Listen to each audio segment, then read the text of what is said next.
This is the Cloth and Paper Clear Vinyl Planner in a size personal. This is still a ring system. Cloth and Paper sells this vinyl cover in several sizes.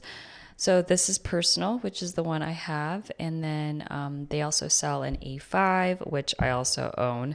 And then a small, large, and HP Classic for those who prefer a disc system.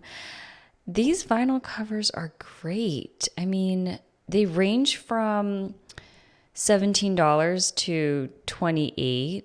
I mean, especially if you're in my shoes and you are interested in trying out a new size, this is a great option. I wanted to not necessarily use a size personal as my everyday planner, but I was interested in a smaller size as my portable planner. You know, a planner that I could just throw in my purse or my diaper bag whenever I'm leaving the house planner. That's what this is for. As of right now, I plan on staying in an A5 planner as my main planner. I'm out of the house most days. Seriously, my son and I leave the house every day between 9:30 to 10. And, sometimes we're running errands. I'm at a play date. We're at the library, the park.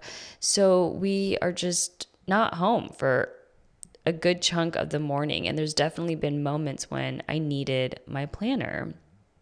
And then, I just wait until I get home to reference it. So the purpose of this personal planner is, one, portable. And then two, hopefully this is sustainable. Can I have two planners? I've tried this before. If I'm going to have a personal size planner, I need to make sure that I'm updating this planner as much as I'm updating this one. So I just feel like at home, they need to be right next to each other. As I was setting this up, you all saw how simple this setup is.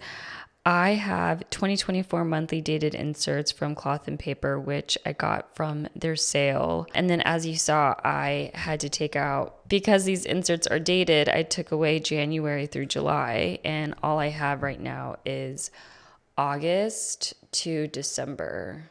So this is quite light. The inserts themselves, I didn't even bother to check, but they're the same monthly inserts I used last year.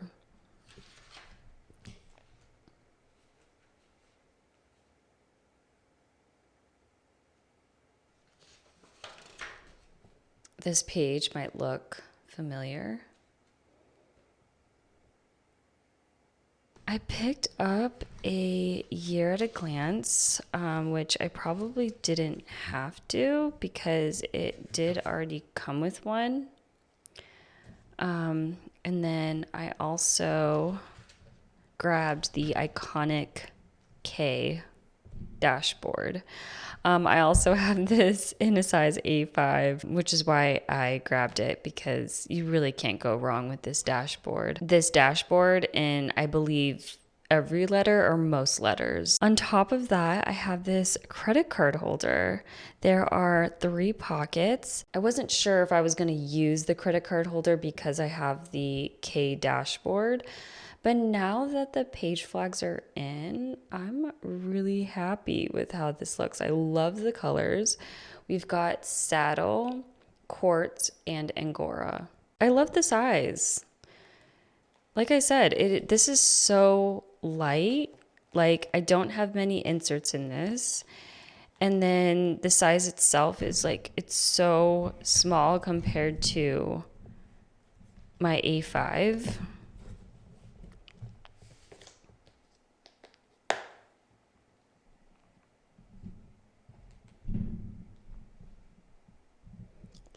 Look at that.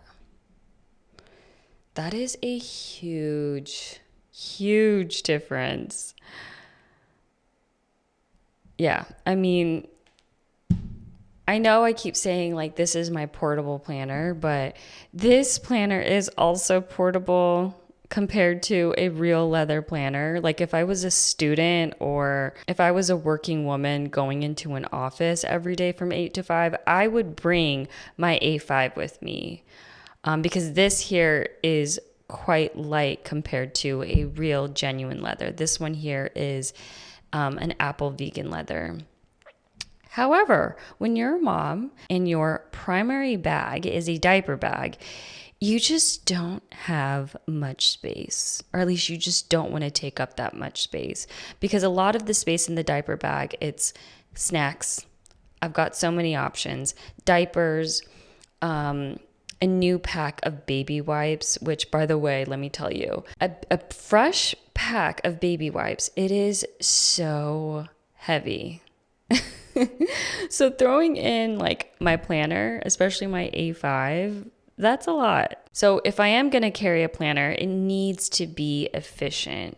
And I think a planner of this size does just that. Wait a second. On the topic of efficiency, I was at Walmart a couple of weeks ago and I found this plastic water bottle. It is so small and light. I normally use a hydro flask, and that carries, I believe, 24 ounces. But my son has like a kid size hydro flask. And I mean, I think most of you will understand, but if you have like a Stanley cup or any of those cups, like a hydro flask where it's heavy in weight because it's insulated. I have my own to carry plus my son's little hydro flask, that it's just so heavy. So I opted for this small plastic one. The reason I got this water bottle, the reason why I got this planner, it's all about efficiency and wanting to save as much space as I can in the diaper bag. I don't want to take up too much space, and I also don't want my bag to be too heavy. So you guys get the point. But yeah, anywho, I'm excited to share an update with you all on whether or not this is working for me. Like, I'll let you guys all know. Because low-key, I am setting myself up for failure because I have tried 2 planners before in the past and it almost never works. I also have my family acrylic calendar that hangs on the fridge. I need to set that up every month, as well as my main planner. And now this portable planner. And then I also have my Hobonichi journal, which I'm already struggling to keep up with. So let's just try it. It doesn't hurt to try. If it doesn't work out, it doesn't work out. It is so early in the morning. I just woke up about an hour and a half or 2 hours ago. And my voice is I still have like that morning voice. So I do apologize. Anywho, I think for the rest of the day, I want to set up next week in my planner and maybe some journaling, hopefully some reading too.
Today's Sunday. We are actually having some friends over, specifically a family, and we are hosting dinner. We're making them Korean food. I love Korean food. If I could eat Korean food every day, I would. Since my husband and I have been together for over a decade, I've picked up a thing or two about Korean food. I've learned a couple of recipes, and it also helps that my sister-in-law bought me this cookbook a couple of years ago.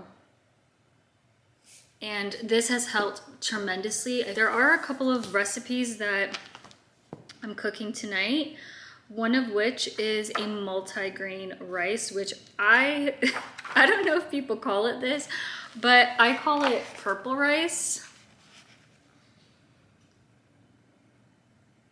It actually takes some time to cook this. You have to let all of the rice soak in a pot for at least 3 hours. So I have that stovetop right now soaking, and it's been soaking for about an hour and a half. And then I'm gonna start cooking that at probably around 5. I'm also gonna make white rice because the kids, they might be freaked out by the purple rice. It doesn't hurt to have extra. I'm also gonna make this spicy shredded dried squid. I absolutely love this. Although I wish I would have made this last night because I think it marinating in the fridge for 24 hours makes it taste better. It's still good if you make it fresh. It's just not, the flavors aren't enhanced. And then, let's see, what else? I am making this tofu broccoli dish.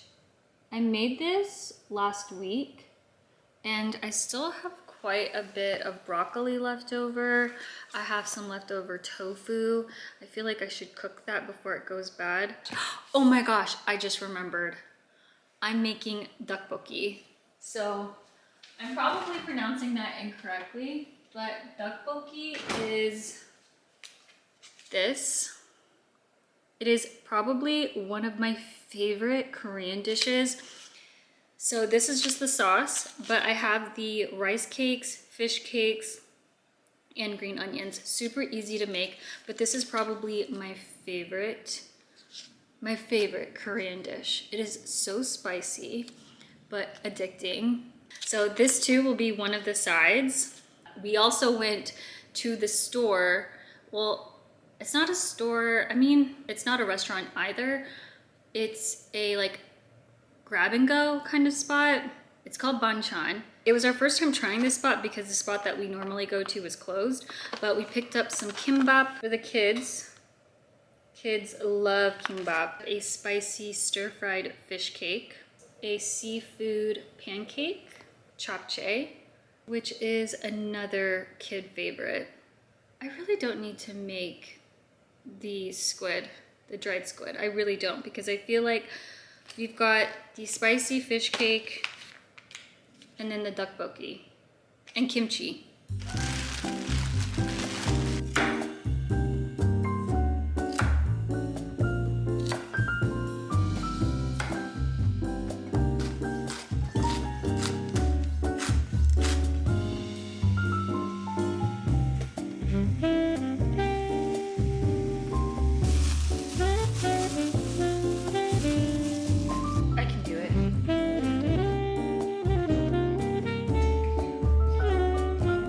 So convenient.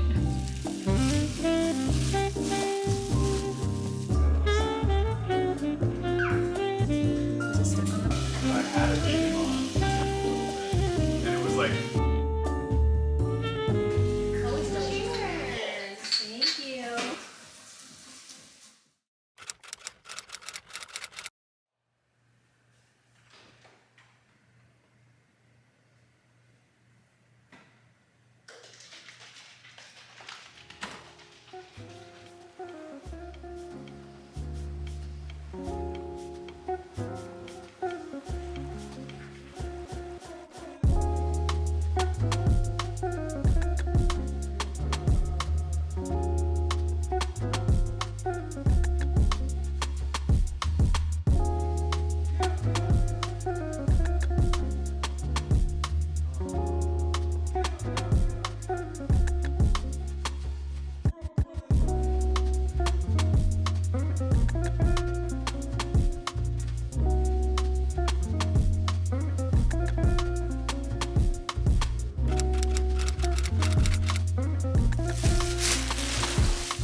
I finally finished The Goldfinch by Donna Tartt. I would have liked to finished when I said I would have, but I realized even when I'm fully enveloped in a story, it is still very challenging to carve out more than 30 minutes to read each day. Still a challenge. Other than that, I loved the book and the writing. Like, it makes sense why this won a Pulitzer. I liked most of the characters, but there were some annoying ones. And I rated it a 10 out of 10 leading up to the ending. However, I think I'm still processing the ending. I guess because the ending has a very philosophical ending. It's not black and white. It's a lot to think about. Like, I'm looking for symbolism, connection, and reasoning. But honestly, you know what? I love a book that does that, that leaves like an impression on me. I know that like books that dive in pretty deep isn't everyone's cup of tea, but for me it is. Yeah, it makes you think outside of your own life. I also wanted to share some items from the Cloth and Paper July Bibliophile sub-box. I used a lot of the items from this box while reading this book, so let's go through it. Front row and center is the Luxe book sleeve. It can fit most books, but sadly it doesn't fit this one. But again, it is close to 800 pages. I just threw all of my annotating supplies in here. I mean, even the items I didn't think I would use, I put it in here just in case I wanted to use them.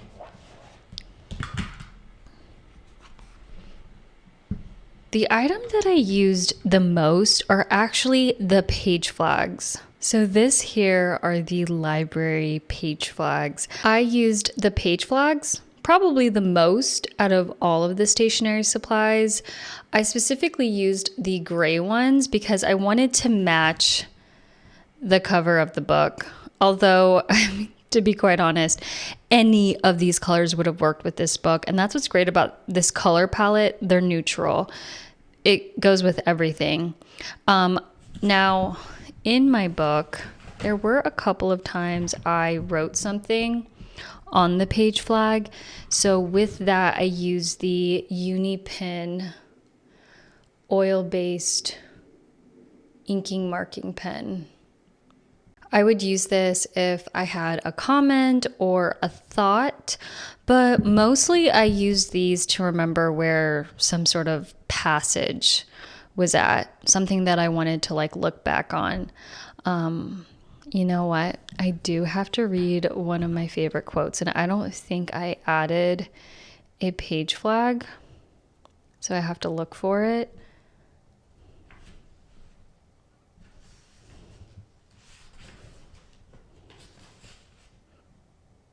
Oh, here it is. Okay.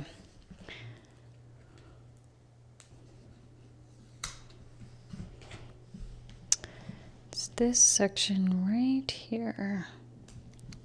Okay. Alrighty. Back to the stationery supplies.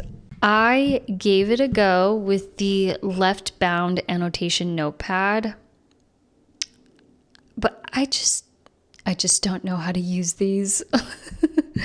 Like, how do you make them stick? Like, my way of making them stick is like stuffing it very close to the binding here so that it stays in place.